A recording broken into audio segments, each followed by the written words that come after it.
Assalamualaikum warahmatullahi taala wabarakatuh. So kita akan masuk the last chapter of this course is procurement. So dalam chapter procurement ni kita akan sentuh beberapa subtopik iaitu bill of material ataupun BOM, purchase requisition, material costing, procurement process and procurement step. Okay, for your information, this chapter not tested in test 2. So this chapter will be assessed on theory assignment only.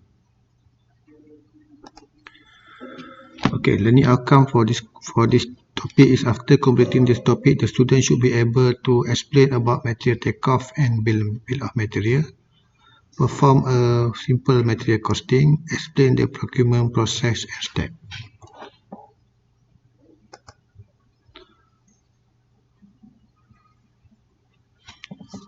Okay, bill of material or material takeoff.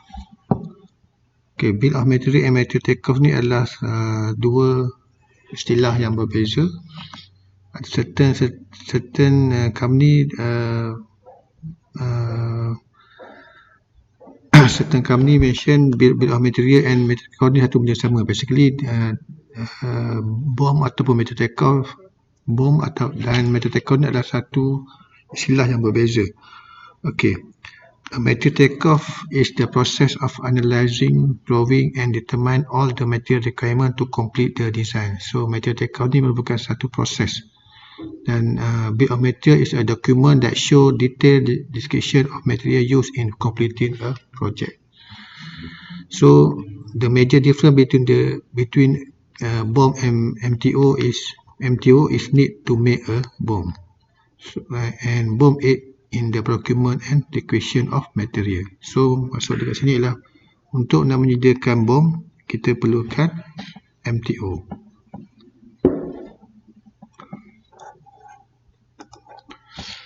Okay, MTO basically MTO dia ada tiga.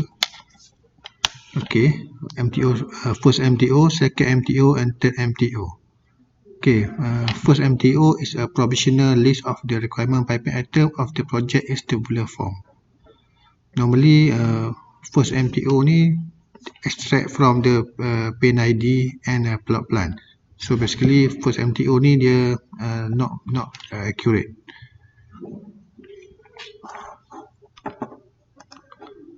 Okay, this is a sample of first MTO. So they just list all the piping component and their quantity. Okay, next second MTO. Second MTO is more complete version of from the first MTO because second MTO is refer from the piping plan. Normally, the accuracy of second MTO is 95% correct. So first MTO is refer from the PAN ID and piping PAN ID and plot plan. Second MTO is refer on piping plan. Next is final MTO. Final MTO is more refined and more accurate on estimate of the quantity of each item required as is based on the isometry of the piping plan. So basically final MTO ni adalah satu proses yang paling accurate kerana dia refer kepada piping isometry. So dalam piping isometry kamu akan lihat dia punya MTO. So saya show the example of piping isometry supaya kamu dapat faham.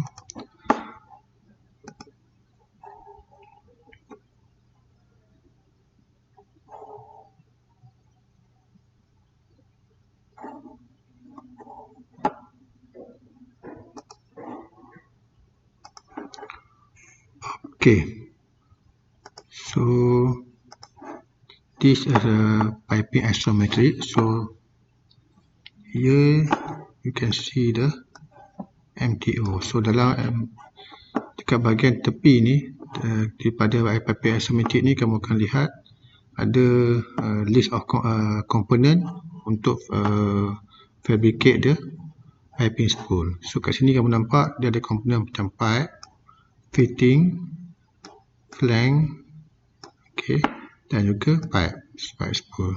Pipe spool ni satu lah, pastinya ada satu pipe spool. So yang ni adalah komponen-komponen yang kena buat procurement. So kat sini dia ada dia punya size, okay, dan juga dia ada dia punya quantity, berapa quantity yang diperlukan untuk nak fabricate dia piping spool. Okay.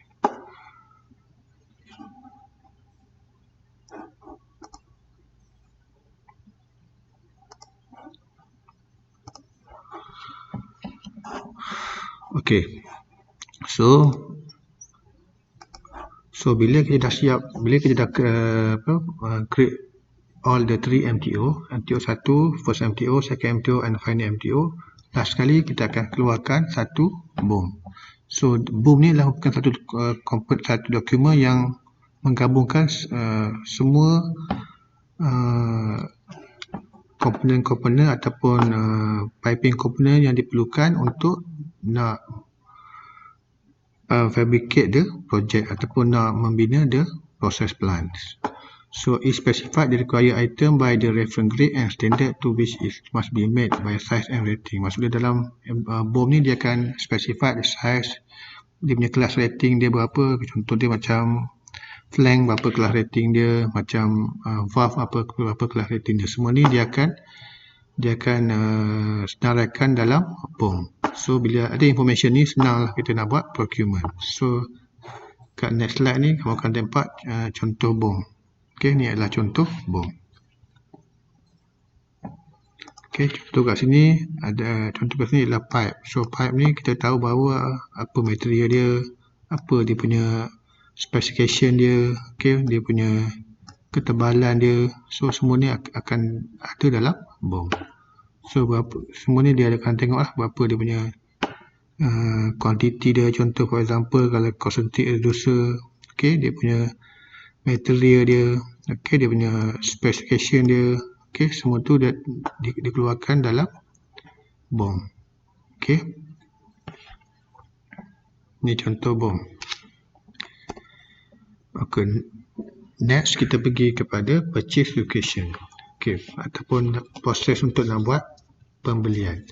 So the purchase location process start when the material user initiate a request for a material by issuing material requisition.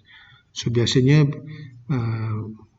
proses purchasing ni akan bermula bila ada user yang perlukan sesuatu bahan untuk nak buat suatu produk ataupun projek.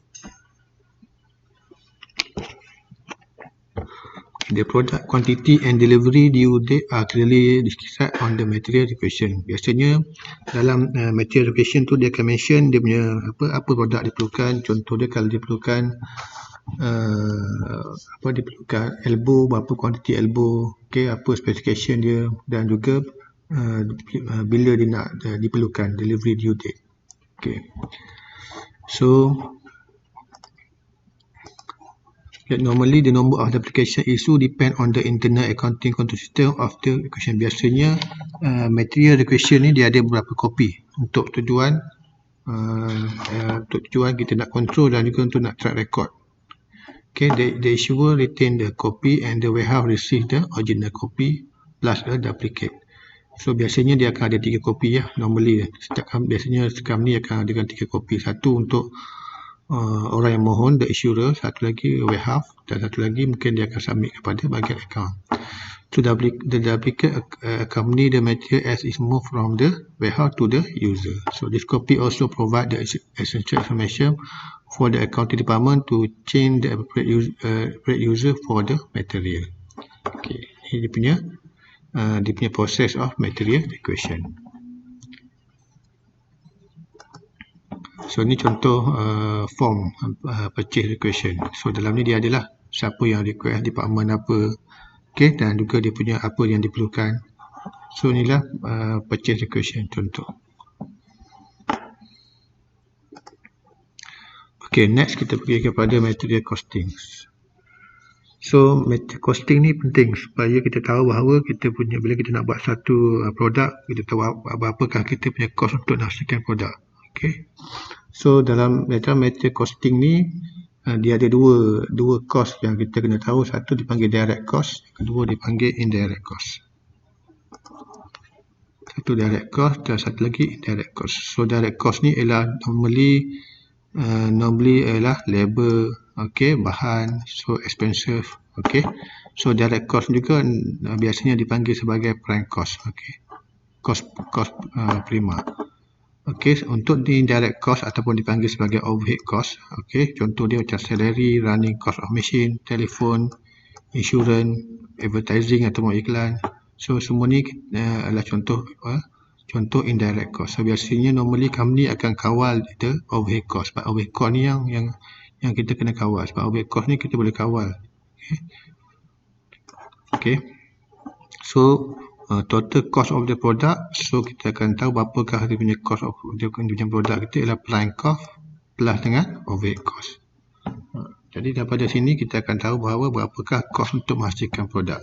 For example, kalau kita punya prime cost kita katakan RM100, okay, overhead cost kita katakan RM50, so cost untuk menghasilkan produk tu adalah RM150. So dari situ kita boleh set kita punya profit margin. So ni contoh pengiraan untuk suatu produk, okay. Direct material berapa cost dia, direct labor berapa cost dia, direct expenses berapa cost dia. So kita tambahkan semua, kita dapat dia punya cost dia. Kemudian overhead cost berapa total overhead cost, kita dapatlah total material cost kat sini. So ni campur ni dapatlah total material cost. Dari situ kita akan set berapa profit kita untuk kita punya produk, 20% ataupun 30%, bergantung kita punya profit. Dan daripada itulah kita boleh set kita punya selling price.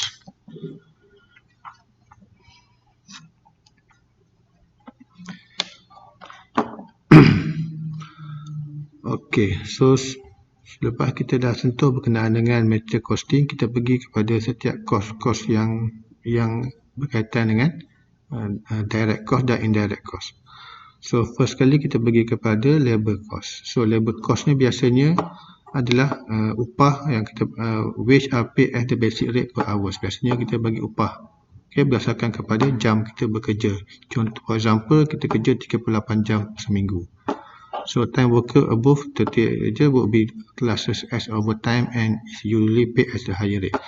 So normally bila kita kerja lebih daripada 38 jam seminggu, lebih pada jam kita akan kira sebagai overtime. So normally kami akan bayar overtime ni lebih daripada kadar biasa.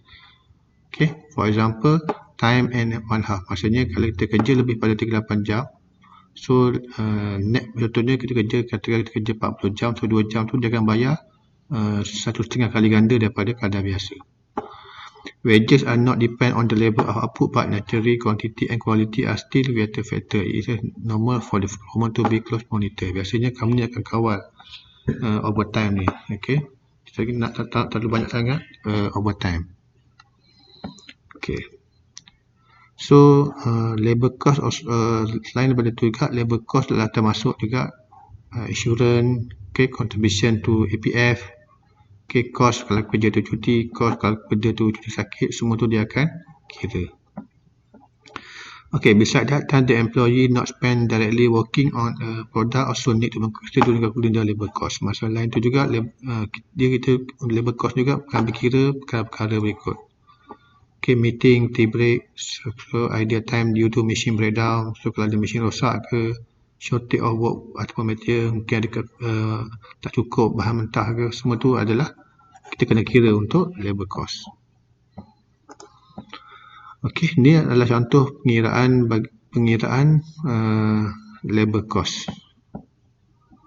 Okey, contoh kat sini pekerja tu dia punya paid per hour ialah RM6. Okey, kemudian dia punya working week dia ialah 40 jam. Okey, weekly wage dia adalah 240. So annual wage macam RM50,000 adalah RM12,480. Okey, EPF contribution 1,230, insurance contribution 7,400, 88, yearly cost dia 14,458. So daripada situ kita akan calculate dia semua ni. Okey, kita akan dapat dia punya berapakah dia punya cost per hour RM8.73. Okey.